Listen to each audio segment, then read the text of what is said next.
was so long, and my eyes stare the setting sun. Bonjour à tous les trois. Donc c'est un petit essai de racontons nos anecdotes de voiture qu'on a bien aimé. On va plutôt dire ça plutôt que ce soit positif. Donc, je vais faire un tour de table, même s'il n'y a pas de table, un tour d'écran rapide pour décrire qui est qui. Donc je vais commencer par Jack et qui commencera. Donc Jack, rédacteur en chef de Rétropassion Automobile. Bon, voilà, et qui fait des vidéos, des textes, la pub, enfin qui sait tout faire. Et aussi un grand fan de auto et moto. Numéro 2, Jonathan, qui est mon faux neveu. Alors, on parlera peut-être ça un jour, qui travaille dans l'automobile et qui a racheté et ramené beaucoup de merguez. Donc, ça lui fait beaucoup de choses à raconter. Il est dans la boucherie, alors. Voilà, c'est ça. C'est ça. Martine Régnier, quoi dire sur elle? Elle a tout fait, le Dakar en auto, en moto, les 24 heures du Mans, puis tout plein d'autres trucs comme ça. Journaliste à Auto Hebdo, à Paris Match. Voilà. L'équipe. Bon, donc beaucoup de choses. Et puis, donc, essayeuse aussi de beaucoup de choses, qui connaît à peu près tout le monde et qui a à peu près une anecdote à la minute à fournir. Et puis moi, qu'est-ce que je suis? Pas grand-chose. J'essaye de raconter. J'ai aussi acheté pas mal de voitures et j'en ai conduit. Quelle modestie. Donc voilà. Alors on va commencer par, on va démarrer. Après c'est un point de départ avec Jack. Oui. Qui va nous parler d'une Audi 200 Turbo, si je dis pas de bêtises. Ouais, c'était il y a fort longtemps. C'était ma première voiture, c'était une Fiesta, et très rapidement je me suis rendu compte que ça me convenait pas, ça manquait de tout. Et j'avais acheté une 309 Turbo D qui était un peu plus vaillante, et rapidement je me suis rendu compte que ça manquait de beaucoup de choses. Et j'étais jeune, hein, j'avais 20 ans. Et un jour, je passe devant un garage Audi comme ça. Je regarde par curiosité. J'étais jamais rentré dans un garage Audi. C'est dans ma province natale, hein, c'était dans les Vosges. C'était déjà c'est normal, c'est pour les riches. Ouais, voilà. Voilà, ouais. Je rentre comme ça par curiosité. Et je vois une Audi 200 Turbo. Je dis qu'est-ce que c'est? C'est super, c'est magnifique et tout. Et là, je m'étais approché de trop près. Arrive le vendeur, qui était le nouveau patron de la concession. Et je ne savais pas trop qui c'était. Après, quand j'ai su, j'ai compris ce qui m'était arrivé. Et en fait, il a profité que j'étais j'étais candide et j'étais crédule. Et le gars m'a mis la voiture dans les mains. Il m'a emmené faire un tour. Il m'a laissé conduire. Il m'a fait faire une pointe de vitesse et tout. Il me l'a vendu, mais comme jamais. Et il me dit mais je peux te faire une reprise sur ta voiture et tout. Oui, il monte dedans. Et puis à l'époque, j'avais une photo de ma copine qui était derrière le pare-soleil. Et là, il commence à me dire mais en plus, tu as une belle copine et tout. Il faut l'amener dans une belle voiture et tout. Le mec me retourne le cerveau. Alors, je la fais vite, mais vraiment, le gars me retourne le cerveau. Je suis sorti de là, j'avais acheté une Audi 200 Turbo. Je sors de là et je me dis merde, mais j'ai peut-être fait une connerie quand même. Et en fait, la voiture, je ne l'ai pas sortie quoi. Pendant 15 jours, je l'ai cachée parce que je n'assumais pas du tout. Et, tu ne l'as pas sortie du tout? Pendant 15 jours, je me suis dit j'ai fait une connerie et tout. Et tu vois, je me souviens, il y avait l'ordinateur de bord. C'est la première fois que je voyais ça. Et chaque fois que j'étais en première, je voyais 50, 60 litres. Je me disais, c'est pas possible. Et puis après, une fois que j'ai réussi à expliquer à ma copine de l'époque ce que j'avais fait et compagnie, j'ai pu monter. Elle t'a quitté? Non, c'était une super caisse. Et je me souviens, tous mes potes étaient à l'armée. Et moi, j'avais réussi à me faire, pas réformer, mais j'étais soutien de famille, un truc comme ça. Et le vendredi, j'allais chercher mes potes qui étaient donc à l'armée autour de chez moi et ils ne voulaient plus prendre le train en fait. Ils me payaient l'essence et j'allais les chercher à Dragonbrunn, à Lunéville, à machin, et je les ramenais comme ça tous les vendredis. Et c'était la première caisse puissante que j'ai eue. Et Et ça, c'était rigolo parce que je m'étais fait vraiment embobiner par le gars. Et en fait, après, j'ai su que ce mec-là avait racheté le garage et que parce qu'il était avant, il était dans un garage Rover et c'était le meilleur vendeur Rover de France parce il avait trouvé une faille en fait. Le garage appartenait à un Portugais. Là où j'habitais, il y avait énormément de Portugais. Et le gars, il jouait là-dessus. Du coup, il vendait des Rovers, alors que c'est une petite ville, 25 000 habitants. Et ce gars, c'était un vendeur né. Voilà. Il était capable de vendre n'importe quoi. Et le gars, il a fait fortune. Voilà. Quelques années après, ce gars a fait vraiment fortune. Et je pense qu'il a vendu des tas de caisses comme ça. Ouais, moi, il a profité de moi. J'avais peut-être 19 ans, tu vois. C'était. Elle était neuve. Blindé quand même. Pardon? T'étais blindé quand même, parce que ça valait combien à l'époque? Non, ça valait que dalle. Ça valait. Non, franchement, ça valait déjà plus grand-chose. Hein. C'était vraiment au creux de la vague. Je sais plus. Ça valait. Non, je me souviens pas. Sincèrement, je vais dire une bêtise. Non, c'était. Mais par contre, j'ai fait une affaire parce que l'auto, finalement, j'avais fait une affaire dans le truc, c'est que l'auto appartenait à l'ancien propriétaire du garage Audi. Donc, elle était entretenue plus que il ne devait. Tu vois, sincèrement, tout était neuf. Il y avait un carnet incroyable. Donc, elle était dans un état exceptionnel. Elle marchait super bien. Et j'ai jamais été embêté. Voilà, je l'ai gardé peut-être 1 an et demi parce que voilà, c'est là où j'ai eu la fièvre. Mais en tout cas, voilà, c'était une super caisse et c'est un bon souvenir. Bon, bah écoute, enfin des choses pas chères, on en a tous un peu acheté, mais bon, moi je sais pas, je vais rebondir sur quelque chose de pas cher, Jonathan, avec le boxeur à 250 livres.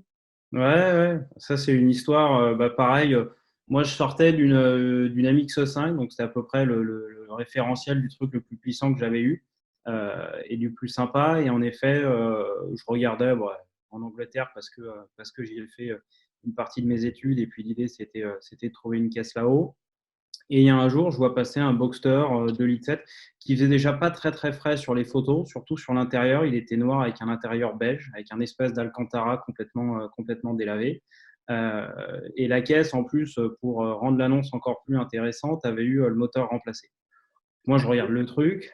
T'interromps. L'Alcantara, moi, ce que je trouve, c'est que tout le monde m'a toujours expliqué que ça vieillissait très très bien, l'Alcantara. Ouais, c'est super. Ouais. Je te coupe, mais c'est Jeremy Clarkson qui dit que l'Alcantara, au bout d'un moment, c'est comme si tu t'asseyais sur le gant de toilette de quelqu'un. Oui, c'est un peu ça. Et donc, Voilà. du coup, j'ai découvert que, parce que tu as des fanatiques, des mecs qui sont en Clio RS et toutes les Clio RS, elles ont le central comme ça en Alcantara et ça vieillit comme tous. Et donc, du coup, il y a des rasoirs spéciales Alcantara, il y a même des tondeuses électriques où tu mets un petit coup avant de la vendre, tu vois, 5 minutes avant, histoire que ça fasse un peu waouh quand le mec vient l'acheter et puis après, il part avec. Et donc, du coup, je repère cette caisse et elle était pas chère du tout. Elle était, je crois, à 2900 pounds, donc ça devait faire, je sais pas, 3500 €, un truc comme ça. Donc, sur un Boxster de litre 7. Et puis en France, je crois, l'équivalent, ça devait valoir 15 000 – 16 000 €, quoi. Donc, je me dis, bon, globalement, je fais le même calcul qu'à chaque fois que j'achète une caisse pour la première fois. C'est-à-dire que je ne connaissais pas les Boxsters. Je regarde le prix d'un moteur, des jantes, de l'intérieur, etc. Je me dis, globalement, j'ai rien à perdre. Donc, je monte, je la redescends. Donc, je me souviens plus si je suis monté en avion ou en train et j'arrive et le mec était un ancien militaire avec une histoire un peu bizarre. Il était dans une baraque avec, il y avait sa mère qui avait un profil un peu atypique, on va dire, très anglaise sur les bords. Et puis, hein? Disons que bon, déjà, elle avait plutôt le physique et le style vestimentaire de sa petite copine que de sa mère, mais enfin bon, c'était un peu, tout était très bizarre et la baraque, par contre, était plutôt cossue. Donc du coup, il vient me chercher, je monte dans la bagnole, il fait un tour, on fait le retour, je conduis, etc. On arrive chez lui. Bon, la voiture, il n'y avait pas grand-chose à dire. Globalement, c'était ce qu'il y avait sur les photos. Il y avait une pile de factures avec le moteur changé, etc. Puis vient le moment où je me dis, ok, je la prends, donc je te paye et puis je redescends en France. Et là, il me dit, bon, alors par contre, il y a un truc, en fait, c'est que la voiture, donc il était passé par une société de financement et c'est un peu le fonctionnement inversé, c'est-à-dire que tu achètes une voiture et tu te dis, tiens, justement, j'ai une formidable Audi 200 dans le garage, mais j'ai besoin de thunes. Et donc, du coup, en fait, tu mets la voiture sous une espèce d'hypothèque. Donc, c'est une boîte qui faisait que ça. Et donc, il te disait, ta voiture, elle vaut tant. On te donne jusqu'à 70% de la valeur de ta caisse. Et si tu ne rembourses pas, on vient, on te prend la bagnole. Et donc, le mec leur devait encore du coup, 2000 pounds et quelques. Et donc, du coup, je me retrouve à lui donner 250 balles à lui, cash. Et il me dit, ça serait quand même vachement bien si toi, tu pouvais aller solder avec le cash que tu as là dans ta poche à la société de financement La Bagnole. Donc, je réfléchis 5 minutes et j'étais plutôt sur l'opportunité du truc. Et je me dis, il y a un truc qui est génial, c'est que c'était à 2 heures de route. Ça ne me faisait pas vraiment faire un détour. Et je me dis, putain, ça me laisse 2 heures pour essayer la bagnole. Et si jamais c'est une grosse poubelle, j'aurais perdu 250 balles, je laisse sur le bord de la route et je rentre chez moi. Et donc, me voilà à prendre la route avec la caisse. Bon, tout va bien, j'arrive. Et là, le truc mais le plus obscur, la société, c'était bien une société de financement. Je me présente au guichet. Je dis, bonjour, bah voilà, je viens régler, machin, truc, j'ai le dossier, etc. pour monsieur Intel. Et la gonzesse à l'accueil me dit, OK, pas de problème, allez dans votre voiture, quelqu'un va vous rejoindre. Et il y a un mec qui est venu dans la voiture. Je ne sais pas d'où il est sorti, etc. Il m'a dit, c'est toi, Jonathan? Je lui ai dit oui. Il m'a dit, bah, donne-moi le cash. Je lui ai donné le cash dans la voiture. J'ai eu 0 reçu. Absolument rien. Je suis reparti. Je suis rentré en France. Et quand j'ai repris la route, je me suis dit, mais à mon avis, je filais tout droit finalement au shuttle. Aux onzons. La bagnole, je pense que j'arrivais à partir en France et que personne n'ait plus jamais de mes nouvelles en la payant 300 balles, quoi. C'est l'histoire improbable. Le mec m'a dit, ah ouais, c'est vachement plus pratique si tu vas payer pour moi. Donc, je suis parti payer pour. J'ai rien compris à ce qui était vraiment plus pratique. Mais le truc improbable. Mais donc, du coup, bon, voilà, donc j'ai possédé un Boxster pendant 2 heures pour 300 balles. Donc, j'ai trouvé que c'était plutôt pas mal. Et puis, en plus, c'est une auto. Pas plus. Hein? Non, ça vaut pas beaucoup plus. Non, ça vaut pas beaucoup plus.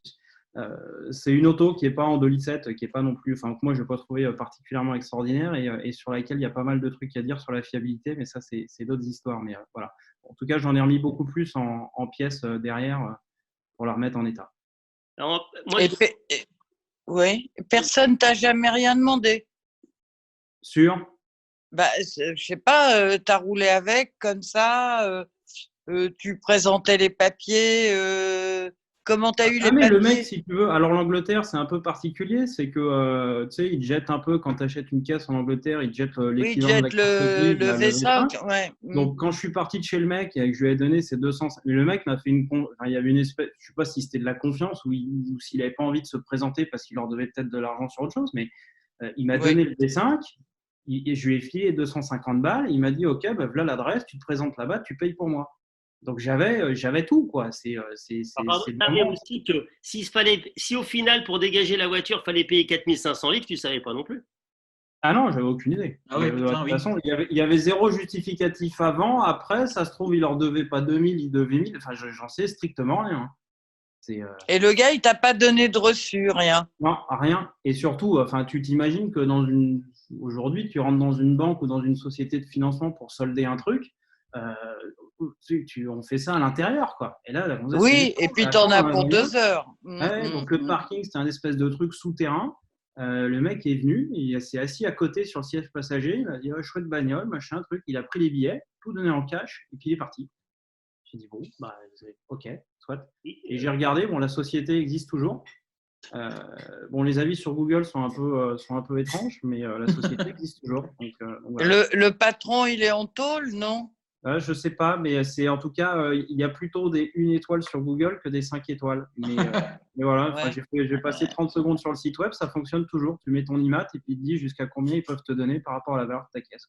Mais sur les Boxster, on remarque, on a eu des expériences qu'on a écrites là dernièrement que j'ai racontées, où là par contre les Anglais ont très confiance, dans la majorité des cas ils prennent le cash, ils discutent pas, et puis des fois tu es obligé de faire 4 banques parce qu'ils veulent compter les billets et les vérifier. Donc, c'est encore oui. Et bon, Martine, toi de ton côté, tu m'as parlé d'une Corvette ZR1 qui t'avait enthousiasmé quand il y a eu le lancement? Oui. C'était une invitation presse. Bon, c'est pas toujours. Mais quand tu vois Corvette, déjà, ça t'intéresse un peu plus. Et donc, je me suis retrouvée sur ce coup-là avec quelques confrères. On n'était pas nombreux. Et ils avaient affrété un petit avion, Montpellier, au mois de mai. Je me suis dit, ça va être sympa. Et effectivement, c'était hyper sympa. On a été accueillis comme des princes, mais vraiment, quand je dis comme des princes, je pense que Charles d'Angleterre n'aurait pas été mieux accueilli que nous. Et on s'est retrouvés sur le circuit que je connaissais bien quand il s'appelait Carland et qui a été racheté il y a quelques dizaines d'années par Goodyear et qui s'appelle maintenant Miramas, je crois. Et c'est à côté de Montpellier. C'est un circuit très sympa que j'ai expérimenté plein de fois, mais bon, je vous raconterai ça une autre fois. Et donc, on se retrouve face à des corvettes toutes rouges. Il n'y avait pas 12 couleurs rouges. Et autant la Corvette en soi, la nouvelle Corvette, j'étais pas trop fan de son look. J'étais moyennement enthousiaste.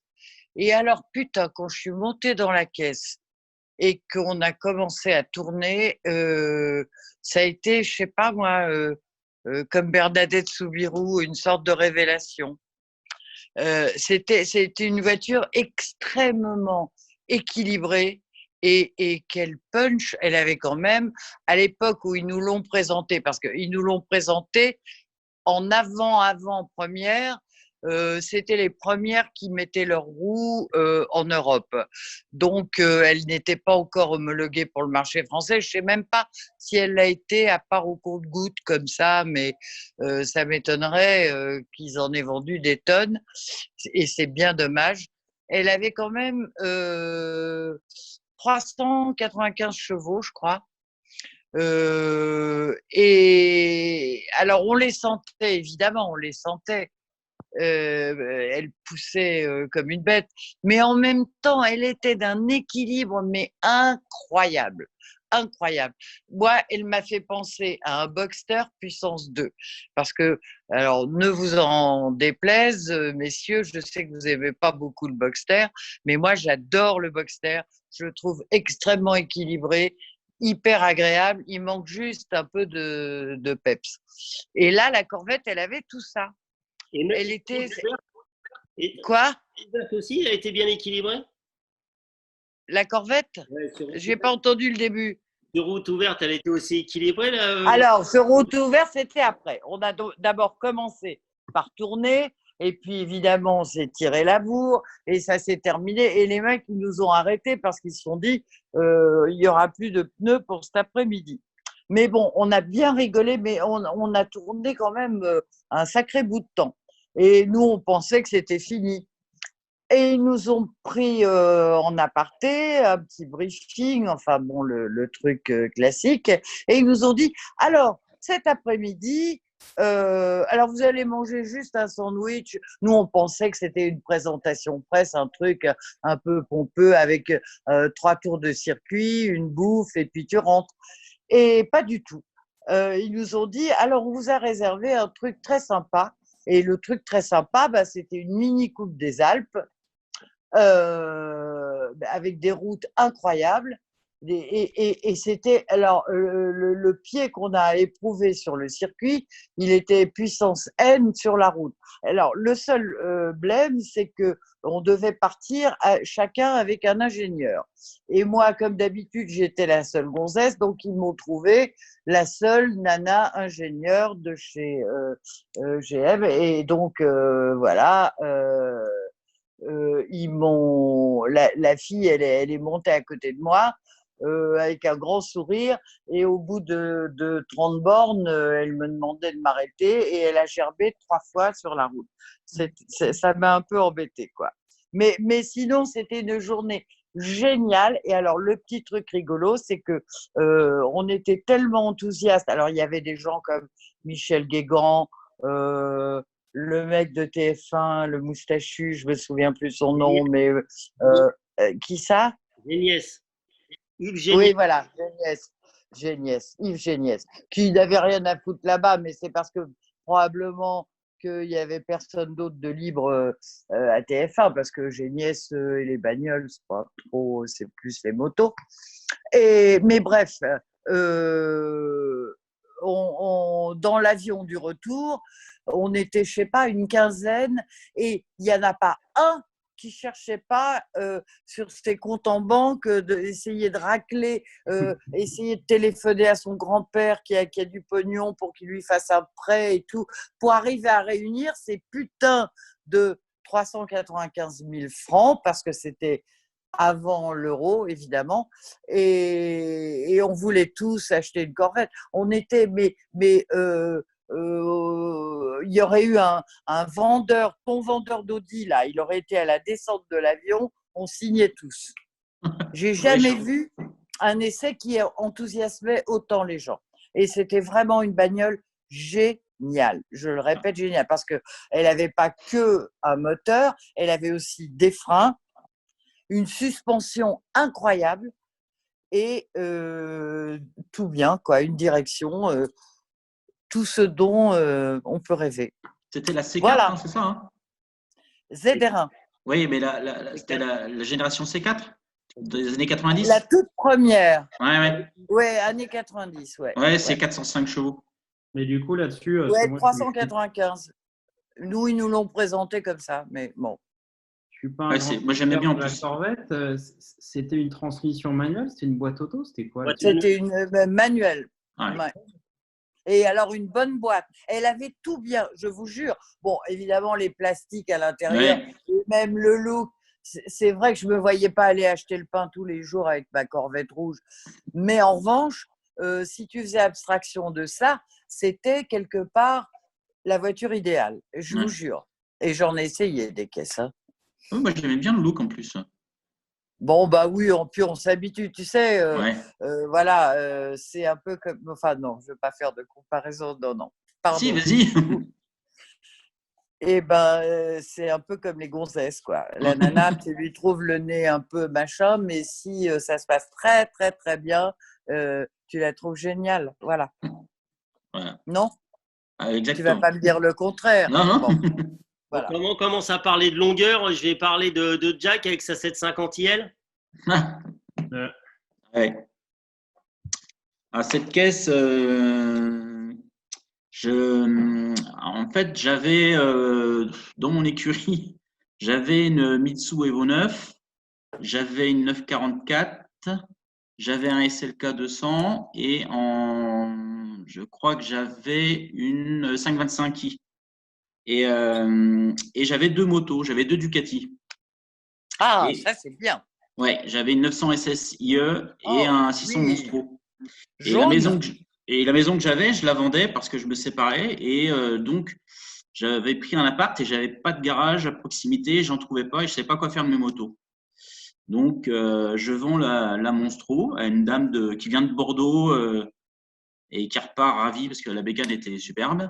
Et je me dis, tiens, l'autre, pourquoi j'essaie pas de l'échanger contre une caisse et je cible un peu ce que j'avais pas, parce qu'il pouvait m'intéresser. Je me dis, tiens, une série 7. J'aimais bien la E38.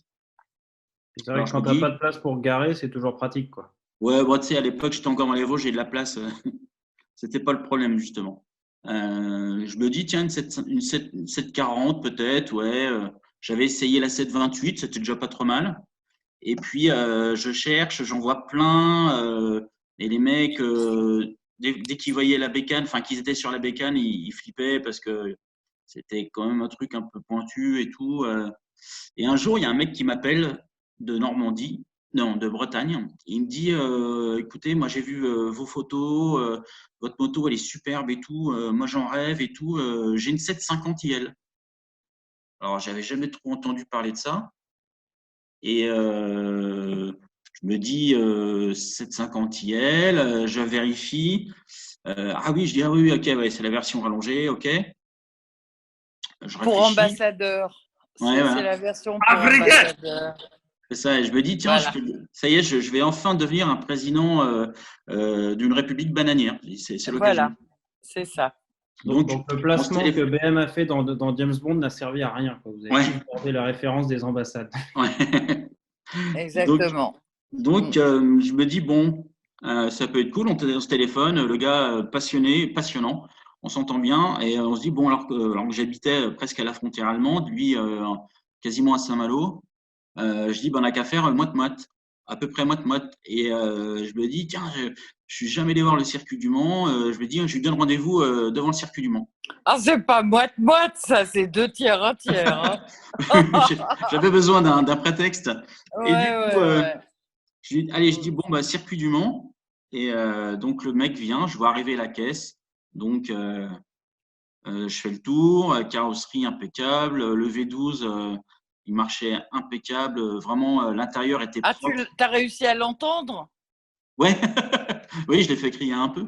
Et, Oui, non, parce qu'il est vraiment, il ouais, est ouais, tellement fade. ouais, ouais. Ouais. Bah, j'avais fait une vidéo après dans un petit tunnel qui était près de chez moi, justement, où j'emmenais les voitures pour les faire crier. Et donc, on fait l'affaire, on fait les papiers derrière dans la série 7 sur les tablettes, tu vois, comme dans un film, il pleuvait à seau, mais nous, on était Oui. derrière et tout. Et j'y étais allé, moi, avec un de mes potes, on avait mis la moto sur une remorque. Alors déjà, je n'étais pas très rassuré, hein, pour monter la moto sur la remorque. On fait les bornes, je passais mon temps à regarder si on la perdait pas et tout. Et comment on arrive au Mans, donc on fait les papiers. Hein, je l'avais essayé, franchement, j'étais bluffé par le moulin. Je trouvais ça génial. J'en avais pas Il y en besoin. a Puis un, les finalement, gars. Il y en a il y en un. avait une. Non, non, mais un qui est bluffé par ce moulin, c'est bien, c'est bien. Non, ouais, j'étais bluffé. Je m'attendais pas à ça, tu vois. Je trouvais ça bien. Hum, Et, hum. parce qu'à la limite, je cherchais pas les chevaux, je m'en foutais. J'avais de quoi, j'avais assez de trucs avec des chevaux pour m'amuser. Mais Hum. et je me dis, tiens, tant que je suis là, je vais visiter le musée. Donc je suis allé visiter le musée et tout. Et au retour, je dis à mon pote, bah, c'est simple, tu passes devant, tu prends un quart d'heure d'avance et sur l'autoroute, tu m'appelles dès que tu as fait assez de bornes et que c'est propre. Et c'est comme ça que j'ai tout de suite testé la vitesse max. Je me suis dit, ben, moi, je l'aurais fait. Donc, je l'ai mis tout de suite compteur et ça allait tout de suite. C'était rapide. En plus, hein, c'était pas la Ferrari, mais en tout cas, ça montait tout de suite au moins à 250. Et ça, c'était rigolo. Bah, heureusement, hein. Et on est allé se faire un super resto à 3 en rentrant. Je me souviens, c'était trop drôle. Et on roulait dans 3. Et après, je me suis dit, mais comment je vais faire pour la garer dans les petites rues à 3? Et ça, c'était drôle. Parce que je me suis dit, mais putain, c'est super long. Je voulais la mettre en épice, ça dépassait et tout. On avait passé une demi-heure à trouver une place pour la garer correctement. Et je ne l'ai pas gardé longtemps, mais en tout cas, oui, c'était rigolo. Voilà, j'avais trouvé ça comique. Et comme ça, bah, j'ai eu un V12. Voilà. Et moi, je vais revenir sur l'histoire de banquette arrière. Je ne vais pas faire le détail, mais je me suis parti acheter avec un copain une Subaru à Birmingham. Et je suis arrivé dans la banlieue de Birmingham, vous savez, où il y a les petites maisons qui sont alignées, là, les maisons ouvrières. Et il était déjà 21h, quelque chose comme ça. On voit la voiture, qui était une merguez, mais ça, c'était habituel. Mais les mecs, surtout, n'avaient pas la carte grise. Ils avaient une copie d'un duplicata, enfin, un sombre truc.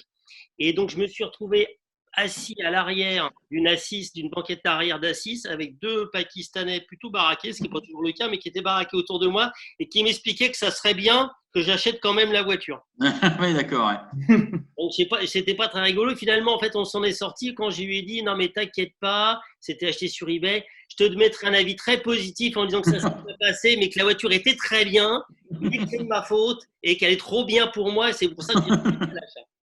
Donc, les banquettes arrière où tu fais les papiers, voilà.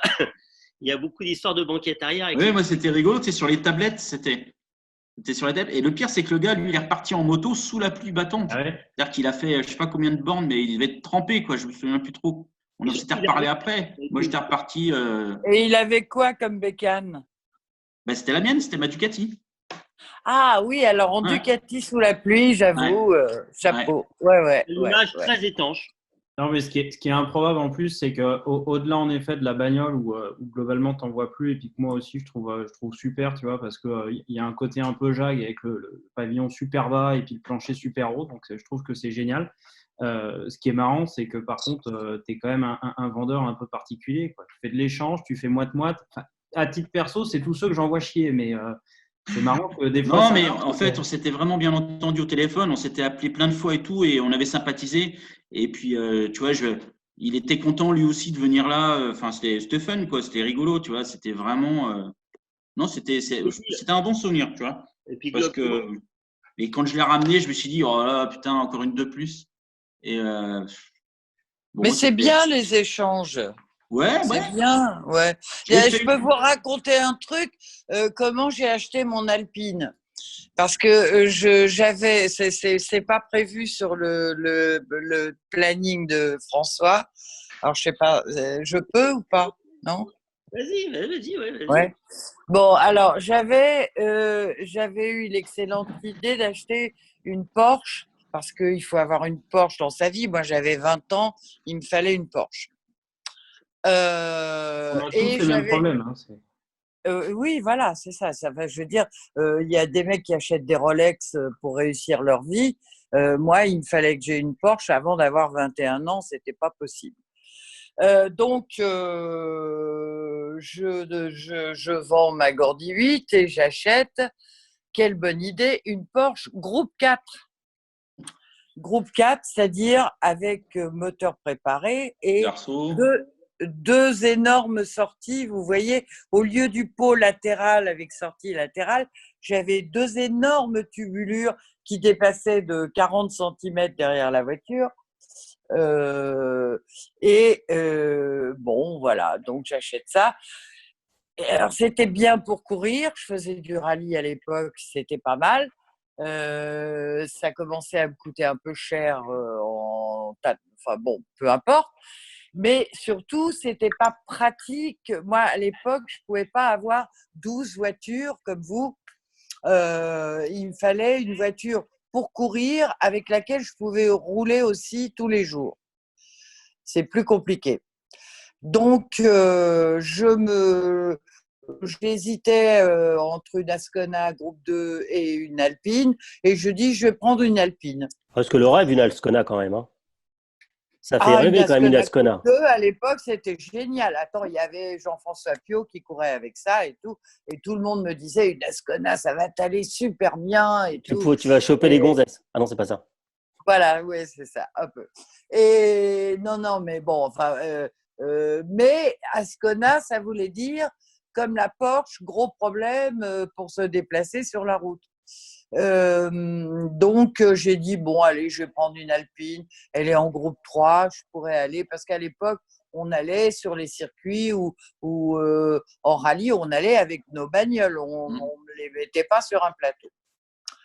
Donc, Christine d'Acremont me dit, moi, mon Alpine, je l'ai acheté à Reims. Tu devrais contacter le gars de Reims. Il te vend des Alpines qui ont des Alpines de démo et il te fait un super prix. Il te fait 30%. 30%, ça m'intéressait. Donc, je contacte le gars et je m'étais mis dans la tête que l'Alpine, elle était blanche comme celle de Christine. Donc, j'appelle le gars. Il me dit, ouais, j'en ai une. Bon, vous l'aurez dans 3 mois, le temps que je lui fasse faire 3 ou 4 000 kilomètres, parce que je viens de la recevoir. Et qu'est-ce que vous avez, vous, à reprendre? Je lui dis, j'ai une Porsche. Ah oui, alors déjà, il change de… Parce qu'à l'époque, je vous jure, une Porsche… pour un concessionnaire Renault, récupérer une Porsche, j'ai senti que c'était pas la joie. Et quand je lui ai dit une Porsche Groupe 4, alors là, il a poussé des cris, il a appelé sa mère et il m'a dit, c'est pas possible, je peux pas. Alors attendez, j'ai dit, moi, je peux pas vous acheter l'Alpine si vous me reprenez pas la Porsche, qu'est-ce que je vais en faire et tout. Vous vous rendez compte que maintenant, si j'avais gardé cette Porsche, elle vaudrait entre 180 et 200 000 euros. Ça m'énerve un peu. Mais bon, je ferme la parenthèse. Donc, il me dit, j'ai une idée. J'ai une Lancia, je viens de récupérer une Lancia et le gars, il est partant, enfin non, j'ai un client qui est partant pour prendre la Porsche, mais il faut récupérer sa Lancia. Alors bon, j'avais pas trop le choix. Parce que de toute façon, la Porsche, c'était invendable. Et j'avais trouvé un mec qui voulait une Porsche Groupe 4. Je ne pouvais pas le rater. Donc, je suis allée faire l'échange. J'ai fait comme Jack, j'ai fait moite-moite. On s'est retrouvés dans un troquet vers Saint-Quentin, parce qu'à l'époque, j'habitais le Nord. Un truc paumé, sous la pluie, pareil. Mais j'ai pas compris. Alors, du coup, tu n'as pas acheté Et l'Alpine, tu as donc, j'ai récupéré une Lancia. récupéré la Lancia. Et tout ça parce que j'attendais mon Alpine, mais il fallait que je paye l'Alpine. Et je me disais que revendre une Lancia, tu vois, c'était moins pire que de revendre une Porsche Groupe 4. Ouais.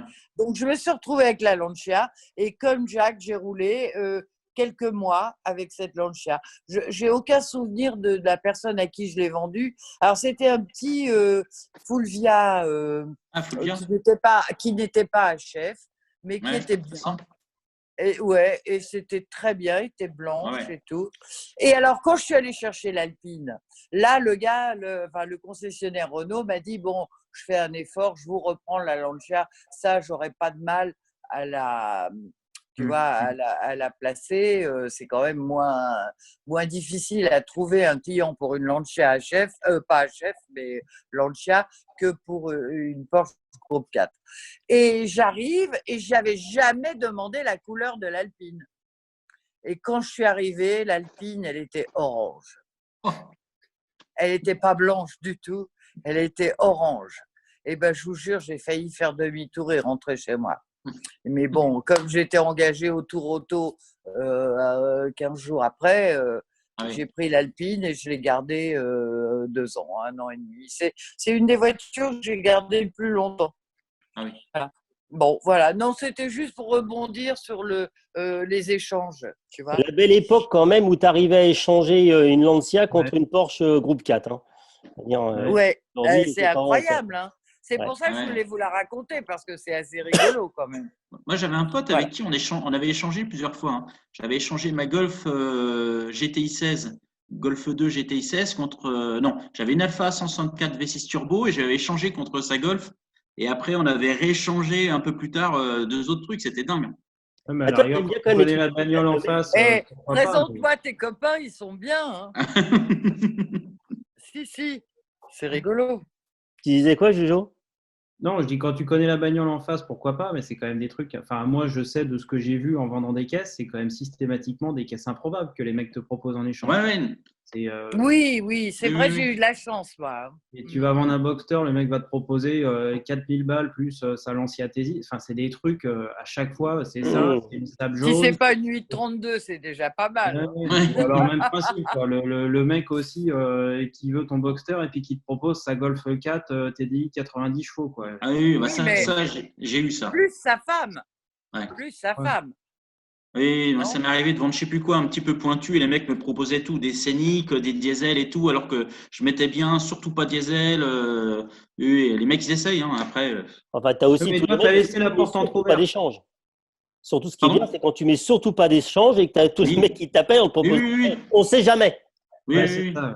Parce que comme personne veut de ma thèse, justement, on ne sait jamais. Et Jack, là, si tu... Pardon. Ouais, non, ça c'est vrai, il y a des grands moments. Mais de toute façon, tu parlais des copains, des échanges avec les copains. Toi, tu as échangé ta caisse avec un copain, Jonathan, mais contre rien en fait, avec la Ouais, CL. c'est ça. Moi, je l'ai acheté, je l'ai entretenu, je l'ai réparé, j'ai mis une fortune dedans et puis j'ai jamais roulé avec. C'est un CL600, donc les phases 215, là, donc pas la génération basée sur la classe S, les Didi, mais celle juste après. Hum, C'est le début des gros problèmes. Et j'ai hum. acheté cette caisse parce que la 600 de manière globale, après tout, quelle que soit la génération, c'est un truc, c'était dans une case là-haut. Et en fait, mon père a bossé dans une boîte de LLD qui entretenait toutes les bagnoles du groupe Bouygues. Et c'est lui qui était chargé d'aller chercher et de ramener la voiture de monsieur Martin Bouygues. Et donc, il avait une 600. Et mon père m'en parlait toujours comme un truc extraordinaire, la meilleure voiture du monde, etc. Je me suis dit, faut que j'arrive quand même un jour à voir. C'est la même raison pour laquelle j'ai acheté une MX-5 la première fois. Comme quoi, c'est une espèce d'extrême, mais voilà. Martin Bouygues, il roulait en MX5. Non. Mon père qui trouvait ça très bien. Et donc, la 600, je regardais, mais c'était des trucs un peu hors de prix. Donc, comme d'habitude, hein, en Angleterre, en général, mon spectre, c'est toujours à peu près le même. Et il y a un jour, je vois une annonce pour une 600 à 2500 pounds. Donc, pareil, hein, à peu près, encore moins cher que le Boxster, donc 3000, 3500 euros. Noir, intérieur noir, 70 000 miles, première main. Et je me dis, le truc, c'est probable. Et donc là, même principe, un moteur de 600, ça vaut déjà 5 000 euros. Donc je me dis, caisse, faut que je l'achète, quoi. Donc je regarde un peu vite fait l'historique du contrôle technique et tout, apparaît clean. Et je me dis, écoute, banco. Donc, je monte avec un pote, cette fois-ci en bagnole, en pensant quand même éventuellement qu'il y a une chance que j'achète pas la voiture s'il y a trop de trucs à faire dessus. Je me présente et en fait, l'histoire, c'était une succession. Donc, c'est le fils qui avait récupéré la bagnole de papa. Donc, papa l'avait bien acheté neuf. Il avait fait 70 000 miles, 120 000 km avec. Et puis, lui, il l'a récupéré. Puis, il avait des petites problématiques pour mettre de l'essence dedans. Donc, il l'avait déposé chez un marchand au bout de la rue. Et le marchand lui avait échangé contre une Golf diesel. Comme quoi, on y revient toujours. Et donc, du coup… Pourquoi ils échangent toujours des Golf, les mecs? je sais pas, tu vois, c'est un truc un peu bizarre, mais visiblement, C'est il y a bizarre, hein? toujours un lien avec une Golf à un moment, ouais, dans un parcours automobile. Ouais. Donc, je regarde, je fais vite fait le tour de la caisse. Bien évidemment, elle démarre pas parce que plus de batterie, parce que le mec l'avait enfouie dans le fond du parc en pensant bien que personne en voudrait. La vitre conducteur était cassée, machin. Enfin bref, donc il arrive à ouvrir la bagnole, il met un coup de booster, la caisse démarre. Et puis globalement, pas de voyant. Donc, je me dis, bon, bah, pas de voyant, c'est bon, quoi. Je redescends et comme je suis un mec sympa, on était monté dans une Laguna 310 chevaux diesel. Donc du coup, je me sacrifie et je dis pour remercier le pote qui était monté avec moi, je dis bah écoute, prends la Mercedes et puis moi je vais prendre la Laguna. Donc sur le retour depuis l'Angleterre jusqu'à Paris, j'ai dû peut-être faire 50 bornes avec la caisse juste pour voir comment ça marchait. Même principe, j'ai profité pour le faire en Angleterre, donc j'ai pris, je me souviens, 2,67 compteurs. Euh, ça marchait partout. Enfin, c'est un moteur qui est exceptionnel. C'est une caisse vraiment géniale. Quand ça marche, on y C'est arrive. vrai. Et je suis arrivé à Paris. Je dépose mon pote qui habitait dans le 11e. Et puis, il venait de rencontrer sa copine qui est sa femme maintenant. Et il me dit, écoute, week-end prochain, je descends à Angers dans la belle famille et tout. Est-ce que ça t'embête de me prêter le CL? Et moi, je lui dis, bien évidemment, aucun problème. Vas-y, prends-le. Donc, week-end d'après, je lui passe le CL, il descend, il remonte et tout. Je prends la bagnole et j'habitais dans le 91. Je descends dans le 91 et là, voyant de suspension. Et à partir de ce jour-là, la bagnole, je n'ai fait que la réparer, la prendre, aller remettre de l'essence dedans, même pas avoir le temps de vider un réservoir, ce qui pourtant va extrêmement vite. Ah oui, ça va vite. Un CL 600, surtout quand tu montes sur Paris, tu vois. Et il y avait une autre durite qui pétait. Je la réparais, il y en avait une autre. Je la réparais, il y en avait une autre. Et en fait, ce qu'il y a, c'est que la caisse, qui avait vécu en Angleterre, globalement, les durites de suspension, c'est un peu comme des durites de frein là-dessus. Donc, c'est une espèce de tout petit tuyau ouais, il y avait une corrosion dans les angles, quoi. Et avec la pression, alors, je ne sais plus combien il y a de dizaines, voire centaines de bars là-dedans, le truc explosait. Donc, du coup, la caisse perdait 20 litres. Donc, pareil, ça vaut 100 balles le litre chez Mercedes, 20 euros sur Internet, c'était une fortune. Et la voiture, je l'ai vendue pas longtemps après parce que pareil, c'était un peu le truc, c'est un peu une connerie, mais économiquement, il n'y avait pas grand sens de la garder, quoi. Ça vaut même aujourd'hui, ça vaut pas très très cher, ça doit se trouver. Oui, mais enfin, si on devait garder que des voitures qui ont un sens économiquement Ouais, parlant, Moi, j'aurais rien gardé, moi. ouais, voilà, ça c'est une hérésie, quoi. Donc, du coup, je l'ai revendu à un boucher qui était sympathique. Ah oui. Ah, il t'a payé La en… célèbre Mercedes voiture de boucher. Exactement. Et pour celle-ci, et c'est la seule où j'ai fait ça, j'ai fait le mois de moite à mon échelle, c'est-à-dire que je lui ai livré dans Paris, parce que je me suis dit, si c'est le moment où il y a une autre durée qui pète, il ne faut pas que ça arrive. Donc j'ai dit, je te la livre. Il n'y a pas de problème, je te la livre, je me débrouille, aucun souci. Je travaillais le week-end, donc je lui ai dit, je te la pose devant la boucherie et tu repars avec. Je croyais que tu avais fait moite sur le réservoir d'essence. Ouais, c'est ça, ouais. C'est à peu près ça. Non, mais il n'est pas anglais, Jonathan. Ah non, en anglais, c'est 0 dans la voiture. Oui, voilà. L'anglais, il te la Même donne, des ça fois, fait déjà c'est un 15 dé à jours. coudre. Ouais, ça fait 15 jours déjà qu'il est dans la réserve. Ah oui, largement. Hein. On a vu ça avec la Mini. Un dé à coudre. Ah bah même là, avec la Mini, il n'y avait même plus le dé à coudre, quoi. C'était déjà terminé. C'est-à-dire que la voiture était devant la porte, il fallait remettre de l'essence pour repartir avec. Quoi. Donc, Mais ça me fait penser à un achat pareil de MX5 qui était une grosse poubelle. C'est dans les premières que… C'est pas moi qui l'ai acheté, mais j'ai été monté pour l'acheter avec deux potes qui voulaient justement s'acheter ça. La bleue? Et, ouais, elle était elle était complètement rouillée. Elle avait vécu un bon moment au bord, vraiment bord de mer, quoi, littoral. Et donc, on arrive et le mec nous dit bon, bah voilà, la caisse, machin, truc. Si vous voulez, je viens avec vous pour vous indiquer où est la station-service. On se dit ok, d'accord. Donc, qu'on démarre. Et le concept de la MX5, c'est qu'en effet, l'aiguille, elle était à plat, quoi. C'est-à-dire que tu mettais le contact, tu la voyais même pas bouger un peu, elle était à plat. Et le mec dit, il y a une station juste à côté. Le juste à côté, en général, c'est problématique. Et donc, il saute, il saute dans sa BM et il nous dit, bah, je vais vous montrer le chemin. Et là, le mec se met à tartiner, parce que bien évidemment, quand tu n'as plus d'essence, qu'est-ce que tu fais? Tu tartines pour arriver plus vite. Et donc, du coup, on s'est retrouvé à le suivre, mais pendant peut-être un quart d'heure, avec la caisse complètement vide, en disant, mais c'est pas possible, on va tomber en panne. Et on est arrivé à la station, on n'est pas tombé en panne, on a remis le plein et tout. Et les Anglais ont une espèce de maîtrise de la réserve qui est juste Oui, quoi. c'est vrai. Un sixième sens. Oui, Bon, oui, moi, je suis sais pas, moi, d'accord. je suis pas anglais parce que moi, je suis quand même tombé 2 fois en panne d'essence avec ces merdes. Hein, mais bon. Ouais. Moi, En je plus, suis il y a pas pas de organisé. voyants, là. Donc, mais bon, en effet, la poésie de l'anglais avec le réservoir, la jauge allumée est quand même assez exceptionnelle. Moi, j'ai dû acheter, je sais pas, avec Jonathan, nous deux, on a dû acheter 150 caisses en Angleterre. Et je pense qu'il y en a eu 3 qu'on a acheté où il n'y avait pas la jauge allumée, quoi. C'est quand même assez magnifique. Mm. Bah, en général, À quand Bristol, il veut que c'était tu sois bien. loin. Donc, Mm. Bon, les petits-enfants, merci de m'avoir raconté, de nous avoir raconté vos petites histoires. Moi, j'ai rien raconté parce que ça sera pour une autre fois. J'ai pas rebondi. Mais Si. on te lit déjà dans Road Ah, Story. moi j'en ai une pour conclure et je vais faire court. Pour vous raconter, moi, un très beau souvenir d'achat. C'était à l'époque où j'étais pas obligatoirement très riche et j'avais un copain garagiste qui récupérait des voitures. À l'époque, il y avait des primes à 500 francs pour les reprises pour partir. Ah oui, oui, c'était au début des années 90. c'est ce qu'elle a fait de sa Porsche. D'ailleurs, la deuxième Porsche Groupe 4, c'est ce qu'elle a fait. 500 francs. Ah là là. Et donc là, Arrêtez. je lui dis, il me faut une caisse. Donc, j'ai 500 balles. Donc il me dit, bah, écoute, là j'ai un client, il m'a proposé une Fiat 126 Personal 4. Donc une Oh, vert pomme. formidable. Vert pomme. Donc c'est une Fiat 126 avec le petit moteur, le petit 4 J'adore cette cylindres de voiture. ton. Oui. J'adore. Enfin ça c'est quand tu roules. Donc là elle avait un Ça petit roule problème. toujours. Oui, oui, certes. Simplement, ça roule, mais la consommation, quand je l'ai récupérée, était déjà, parce qu'il y a une autre histoire avec une Skoda comme ça, c'était à peu près 1,5 litre d'huile au 1000. Et ça s'est dégradé gracieusement. Et donc, en fait, la technique que j'avais à l'époque, c'est que je sortais sur Paris et je me garais comme un cochon un peu partout et je prenais des prunes. Et quand la voiture elle avait trop de prunes, en général, elle était finie d'être rincée.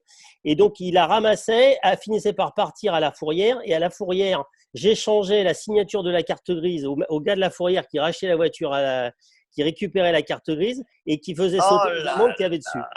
Et donc, la 126, c'est elle qui a tenu le plus grand record, c'est-à-dire que je faisais attention pour l'utiliser. Et puis, à un moment, elle consommait de l'huile. Ça m'est arrivé de sortir et à 2 heures du matin, être en train d'obliger de démonter une bougie tellement remontée d'huile parce qu'elle ne démarrait pas, parce que les bougies étaient trempées d'huile. Et donc, à un moment, je dis, bon, c'est bon, c'est plus la peine, il ne faut pas insister. Je me dis, bon, bah là, allons-y gaiement. Donc, je me garais sur les trottoirs, en travers, à côté de la préfecture de police, en me disant, mais putain, ils vont me l'enlever. Ils ne me l'enlèvent pas. Alors, je me prenais des prunes, mais ils ne l'enlevaient pas. Et j'ai dû passer au moins un mois à sortir en me garant, mais dans les pires situations, en disant à un moment à un autre. Et évidemment, que c'est toujours comme ça, il y avait toujours des copains pour me ramener, pour me déplacer. Et le jour où ils l'ont enlevé, j'étais tout seul. Il était 3h30 du matin, j'étais en plein Paris. Et là, j'étais comme un con pour rentrer chez moi. Donc voilà. C'est bien fait. La petite histoire de vert pomme. Bon, voilà. Merci beaucoup. On regardera. On va mettre un petit jingle et puis un petit peu de montage s'il y a besoin, mais il n'y a pas trop besoin. Et puis, je vous enverrai ça pour que vous voyez ce que ça donne. D'accord ? Raoul. Ok. Merci. Allez, merci à vous. D'accord. Ciao, ciao. Bonne soirée. J'étais Bye bye. ravie. Bisous.